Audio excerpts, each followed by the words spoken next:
আসলেই কি বলতো, মাঝে মাঝে মনে হয় যে ছেলেরা মেয়েদের কষ্ট বোঝে না। সন্ধ্যাবেলায় এক এক জায়গা থেকে বাড়ি এসেছি, সবাই মিলেই বেরিয়েছিলাম বিকালে। আসার সাথে সাথে বর বলছে আমার ভীষণ খিদে পেয়েছে, যেহেতু দুপুরবেলা খাইনি, বলছে রান্না করো।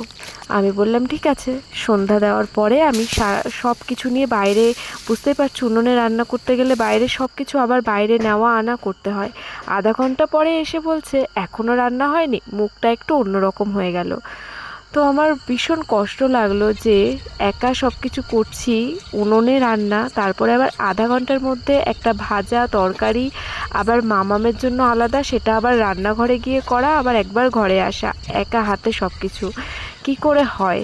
তারপরেও সে আধা ঘন্টার মধ্যে রান্না হয়নি বলে একটু মুখটা কালো হয়ে গেল। বলছে যেটা আছে সেটা দিয়েই আমি তবে খেয়ে নিচ্ছি। তো এটাই হচ্ছে কথা, যে মেয়েদের কষ্ট ছেলেরা খুব কমই বোঝে। না, আমার বর বোঝে, কিন্তু মাঝে মাঝে মানে খুবই কষ্ট লাগে। আসলে এটা হচ্ছে মেয়েদের মন, ছেলেরা কোনোদিনই বোঝে না।